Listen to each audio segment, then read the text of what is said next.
Welcome back to Visual Nova. I will show you how to create a motion graphics and liquid glass animation inside DaVinci Resolve Fusion. We will create the full design step by step in a very simple and beginner-friendly way. First, drag the composition onto the timeline like this. Now move to the Fusion page. Here we already have one node, which is the Media Out node.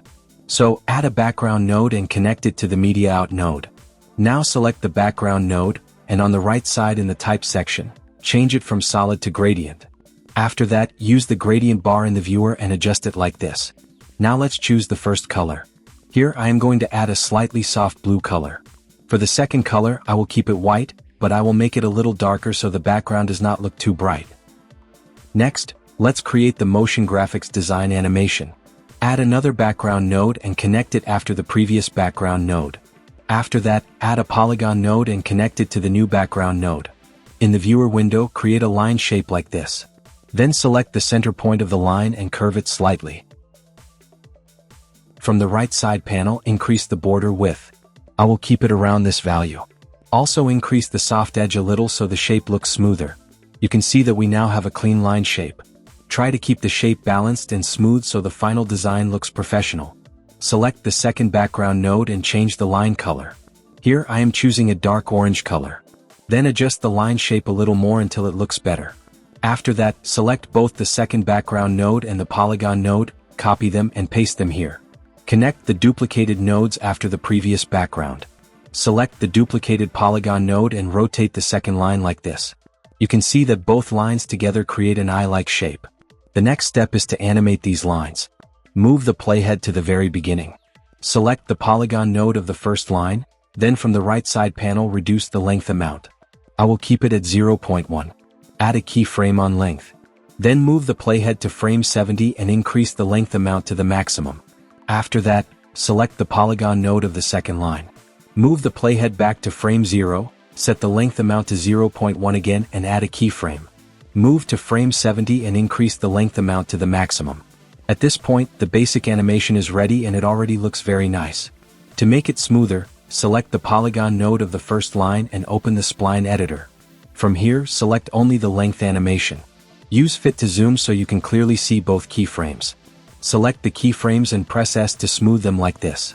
Then do the exact same thing for the second line's polygon node, just like we did for the first one.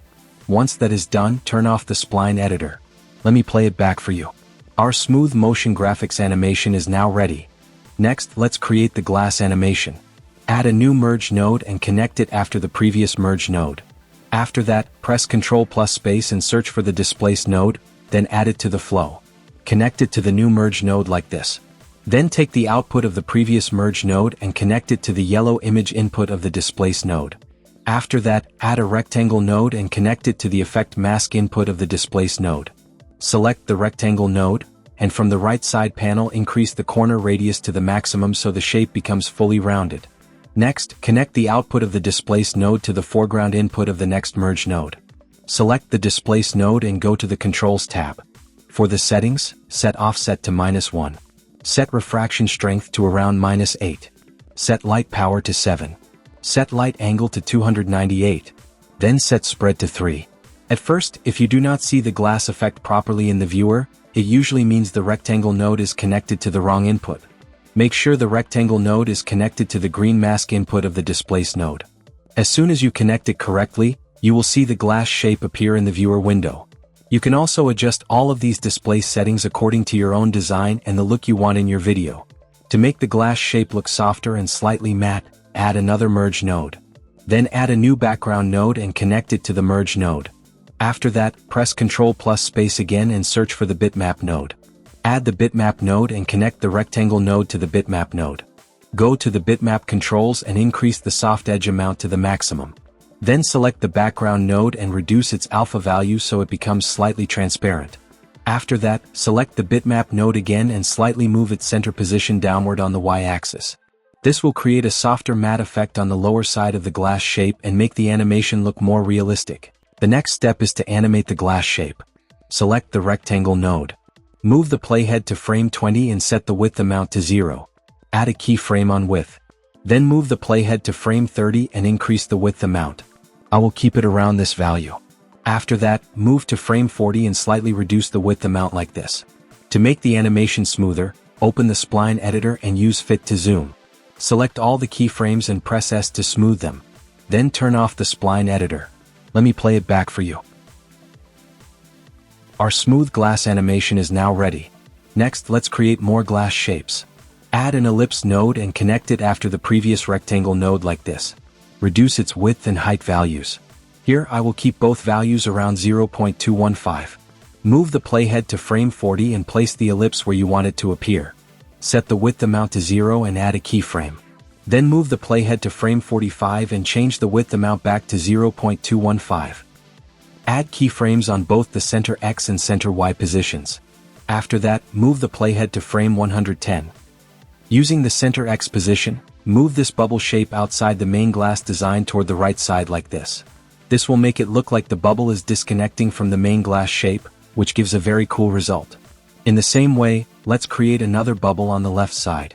Copy the ellipse node, paste it, and connect it after the previous ellipse node. Delete the existing animation keyframes from the duplicated ellipse. Place the new ellipse here. Move the playhead to frame 40, set the width amount to 0 and add a keyframe. Then move to frame 45 and change the width amount back to 0.215. Add keyframes on both the center X and center Y values. Move the playhead to frame 110 and use the center X position to push this bubble toward the left side like this. Let me play it back for you. You can see that our complete glass design and animation is now ready. The final step is to create the countdown animation. Go back to the edit page. Open the toolbox from the left side and go to Titles. From here, drag Text Plus above your composition on the timeline. Select the text layer and go to the text section on the right side. Right-click inside the text box and choose Timecode. As soon as you do that, a countdown animation will appear in the viewer window. If you want the countdown to be shorter, simply go to the right on setting below in the inspector and reduce its value to whatever length you prefer. Then go to the font section and choose any font you like. Here I will simply use the default font. Increase the font size. Then go to the layout section and position the text exactly above the glass design.